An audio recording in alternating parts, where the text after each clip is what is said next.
नमस्कार, मैं हूं आलोक मेहता। एडिटर्स आई में आपका स्वागत है।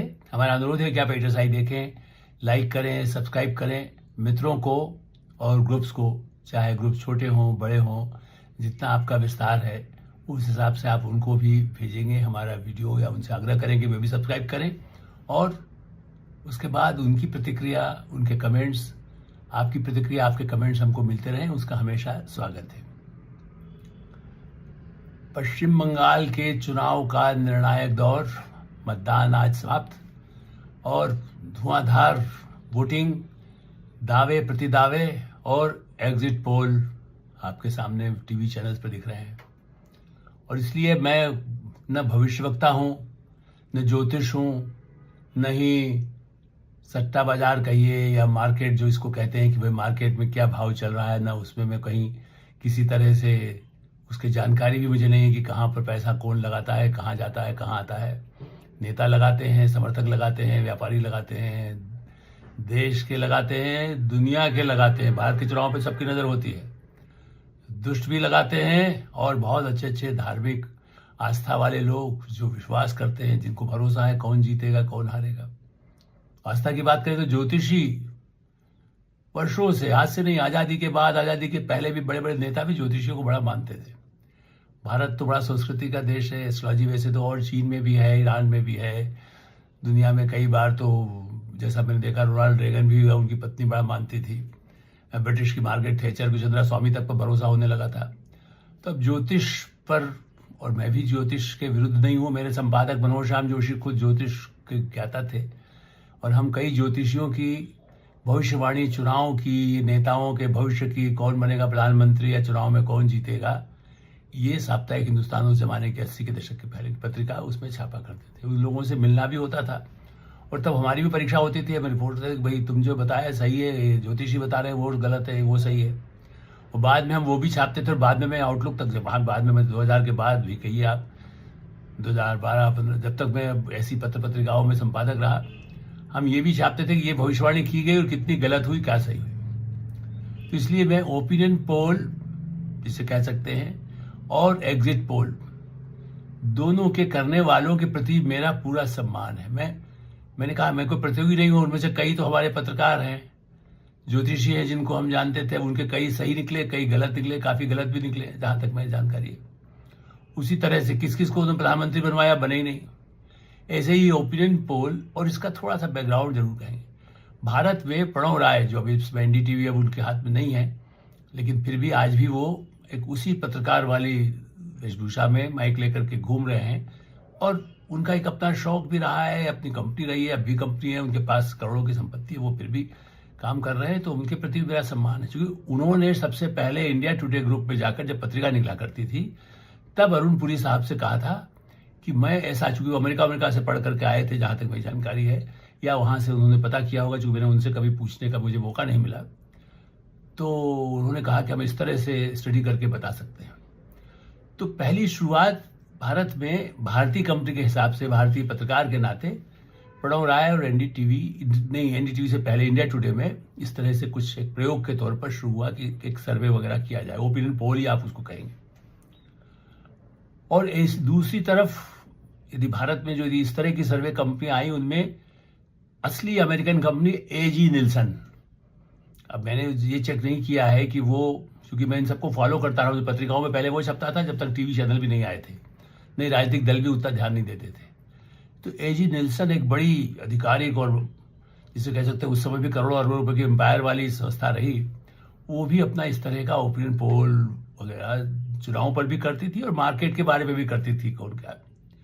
और ये सही है कि अमेरिका या पश्चिम यूरोप के देश या और भी देश करते हों, ये वहाँ की लाइफ में लोगों का बारे में सर्वे करके कि क्या खाना चाहते हैं, क्या पीना चाहते हैं, क्या लगाना चाहते हैं, क्या चुनाव में होने सकता है, वो सब भी सर्वे करने के लिए वहाँ रहे।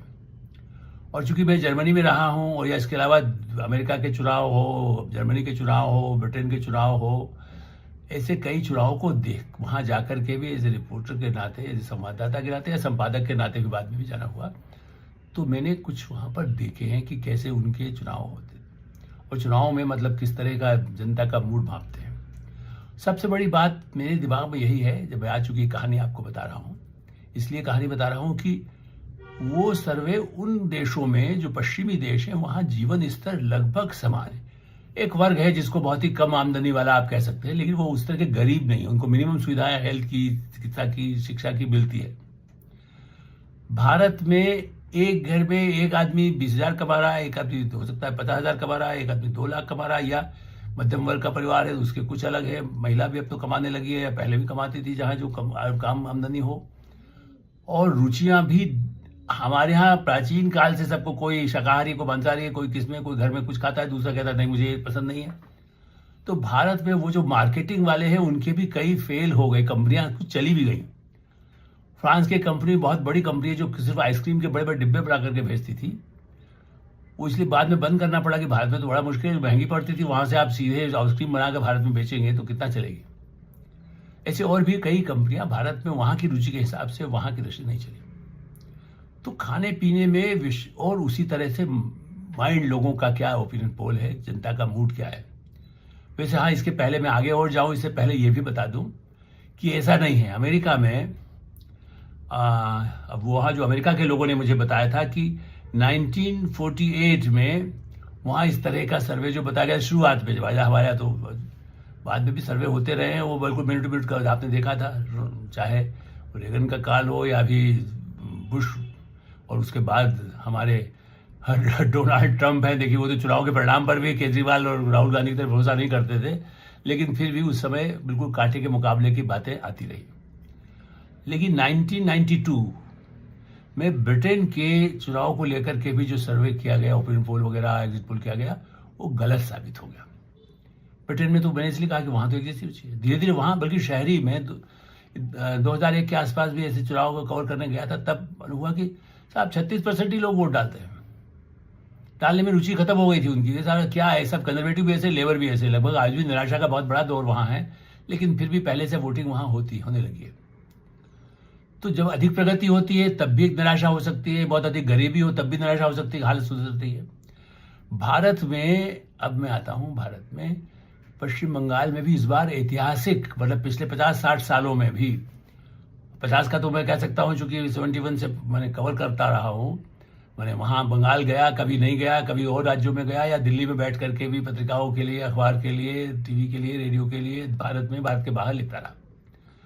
तो ये सही है कि पश्चिम बंगाल का ये चुनाव बिल्कुल ऐतिहासिक है। सवाल प्रधानमंत्री नरेंद्र मोदी और मुख्यमंत्री ममता बनर्जी की भारतीय जनता पार्टी या तृणमूल कांग्रेस के मुकाबले का नहीं है। ये दोनों की प्रतिष्ठा और दांव पर लगाने वाली जैसी स्थिति है, इसलिए मार्केट में भी काफी कुछ चर्चा रही। इस चुनाव का भी बहुत महत्व है। तो भारत में, जैसा मैंने आपको बताया था, एजिटेशन थी, फिर उसके बाद एनडीटीवी, मेरे प्रणव राय ने जब अपना कुछ और बढ़ाया तो टीवी में वो करने लगे, तब भी कई विदेशी कंपनियों से भी वो लेते थे। फिर आई जो इस समय हाल के वर्षों में, पिछले 10-20 वर्षों में जो पॉपुलर हुआ है, एक्सेस माई इंडिया, इंडिया टुडे ग्रुप के लिए या दूसरे संस्थाओं के लिए करने लगे, न्यूज चैनल्स के लिए, या हो सकता है किसी और संस्थानों के लिए भी, या सी वोटर्स।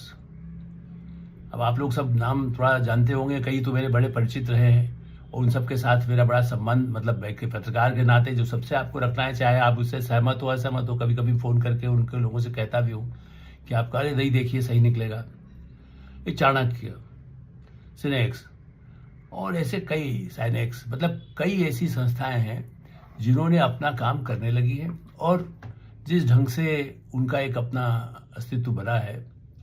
और अब देखिए, मैंने इंडिया टीवी वो अपना कराता है, इंडिया टीवी अपना कराता है, एनडीटीवी अपना कराता है, अपनी कंपनियों को करोड़ों रुपया, मतलब हजारों लाखों रुपए, कितना आप करोड़ देते हैं या लाखों देते हैं, डिपेंड करता है कि सर्वे की संख्या कितनी है। ओपिनियन पोल में आपने सैंपल के लिए 2000 को लिए खर्चा किया है या 20,000 के लिए।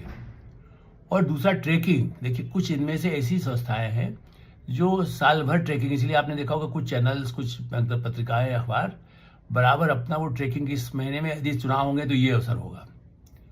अब लेकिन मेरा मानना है कि भारत में तो अंतिम क्षणों तक मैं वोट देने जाऊं, उस समय तक मेरे परिवार, मेरी पत्नी किसको वोट डालेगी, माता पिता किसको डाले, मेरे बच्चे किसको वोट डालेंगे, ये मैं सुनिश्चित नहीं, दबाव नहीं, मैं डेमोक्रेटिक यदि घर में हूँ, या मैं बहुत ही जुल्मी किस्म का आदमी नहीं हूं, तो मैं कहूंगा भाई जिसको डालना हो डालिए। हाँ, मुझे ऐसा लगता है कि ये ठीक है या बुरा है। गाँव में पंचायतें होती हैं, वो अपने हिसाब से बता देती हैं। कई बार सरपंच कहता है कि इसको हमारे लिए ठीक है, गाँव के लिए लाभ होगा। नगर पालिका का मेयर कहता है, विधायक कहता है, एमपीज कहते हैं, उनकी पार्टी के नेता कहते हैं।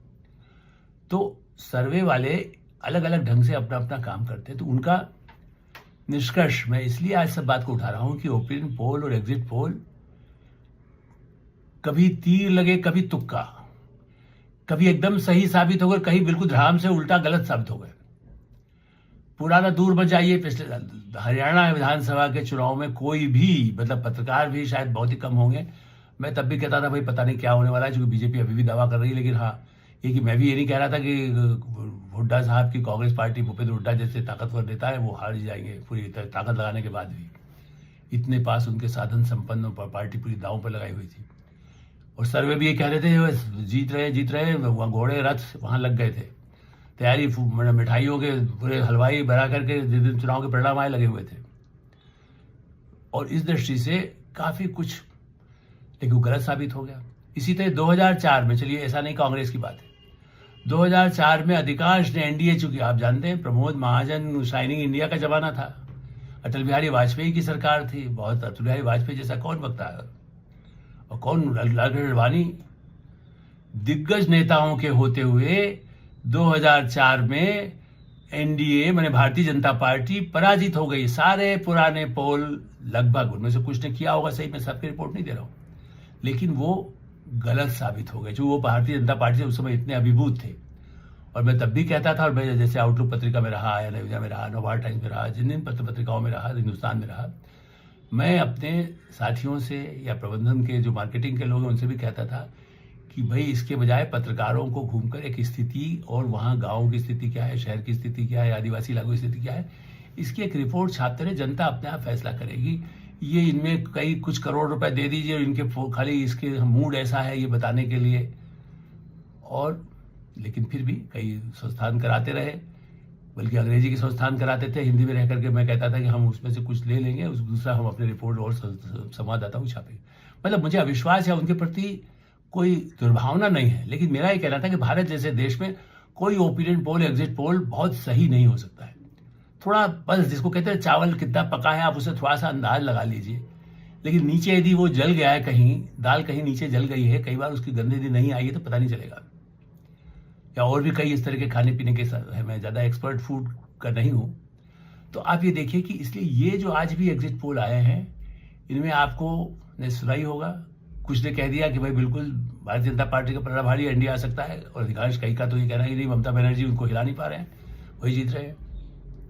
और उनकी अलग पार्टियां भी अपना दावे करती रहेंगी। अभी जब तक 4 मई को जब परिणाम आएगा तब आपको ओपिनियन पोल, एग्जिट पोल का सही निष्कर्ष सामने आएगा। इसलिए मैं उन पर कोई टिप्पणी नहीं करना चाहता कि कौन जीत रहा है। मैं मानता हूं कि चुनाव बहुत ही कांटे का रहा, पूरी ताकत से दोनों पार्टियों ने, शीर्ष नेताओं ने पूरी ताकत लगा दी। हाँ, बड़ी पार्टियों में राहुल गांधी और कांग्रेस पार्टी जो सबसे बड़ी पुरानी पार्टी है, उसने कुछ नहीं लगाया, वो हार मान करके, और वो जो रहा कुछ जो राष्ट्रीय स्तर पर भी जो समझौता हो सकता है, वो ममता बनर्जी को गाली वाली भी दे आए ताकि आगे से और रास्ते में जो हो तो बंद हो जाए। अब उनके 1-2 कोई कैंडिडेट जीत जाए जलवा, जहां कांग्रेस का जलवा होता था आजादी के बाद से 100 वर्षों तक। कम्युनिस्टों को उन्होंने साथ लिया तो कम्युनिस्टों ने उनका साफ कर दिया। अब वो ममता के साथ भी नहीं है, वो अपने साथ भी नहीं है, अपने वालों के साथ भी नहीं है। तो कांग्रेस की स्थिति बहुत ही बदतर है। कम्युनिस्ट भी लगभग साफ हो चुके हैं। केरल में यदि इज्जत बच जाएगी तो वो 4 तारीख को पता चलेगा। तो ओपिनियन पोल, एग्जिट पोल के निष्कर्ष को आनंद के साथ देखिए, उन पर उसको नोट करके रख लीजिए, और उसके बाद 4 तारीख को जरूर हिसाब लगाइएगा। हो सकता है अगले किसी दिनों में मैं फिर उसके बारे में उसका रिपोर्ट करके किसने कितना बताया था, उसका कोई निष्कर्ष, जो किसने कितना सही रहा, कितना गलत रहा। और गलत वाले से मुझे कोई नहीं है कि भाई उनका इतना सिंपल, उनको इतना पैसा नहीं मिला। 20,000 आदमी लगाना हो तो कितना पैसा खर्च होगा एक दिन उनका, खाने पीने का, रहने का, आने जाने का, यदि उसको छोड़ दीजिए। तीसरी बात, इसमें भारत की राजनीतिक पार्टियों का ही दिलचस्प नहीं होती, इसमें दुनिया की ताकतें की दिलचस्पी होती है। मैं आपको 2004 के आसपास, एग्जैक्ट नहीं मुझे याद है, 2004 भी हो सकता है, हो सकता है, या उससे पहले का 99 हो सकता है, एक बहुत बड़े देश, बड़े विकसित देश, पश्चिमी देश के राजदूत ने मुझे कहा कि आप क्या छापते हैं, आपके यहाँ जो ओपिनियन पोल का रिपोर्ट जब आप कल आएगा, उसकी पहली प्रति तो हमारे पास आती है, हम भी बहुत पैसा खर्च करते हैं उसी को।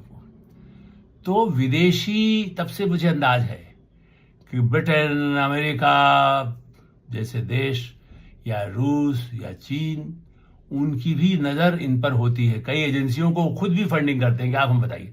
तो कई बार आपने देखा, इसीलिए कई ऐसी संस्थाएं, मैं उनके नाम ही नहीं ले रहा हूं, मैं जानता हूं कई पार्टियों से ही प्रायोजित है। वो कांग्रेस ने पैसा दिया या बीजेपी ने दिया। और मैं पत्रकारों पर कई सीरीज कर चुका हूं, जो कभी यूट्यूब में आप सबसे नीचे जाएंगे तो मीडिया कैसे बिकाऊ आज से 50 साल पहले था, वो सब भी आपको मिल जाएगा मेरे उसमें, कि कैसे मीडिया माफिया अभी कैसा रहा है। ऐसा नहीं है, मैं मीडिया में अपने ही खुद के जो हमारे साथी रहे, कुछ गड़बड़ हो तो उसकी चर्चा करना आवश्यक है, क्योंकि हम इथिक्स पे विश्वास करते हैं। बहरहाल, तो इंतजार करिए 4 तारीख का एग्जिट पोल। ओपिनियन पोल तो पहले ही देख चुके थे आप, अब एग्जिट पोल को भी देखा है। अब उसका क्या नतीजा है, क्या उस कौन सही कौन गलत, कौन जीता कौन हारा, इसका निष्कर्ष आप 4 तारीख को जरूर देखिए और फिर मेरे इस वीडियो को फिर से सुन करके अपना निष्कर्ष निकालिए। बहुत धन्यवाद, नमस्कार। HSI देखते रहें। आपकी कोई राय हो तो उससे हमें अवश्य अवगत कराते रहें।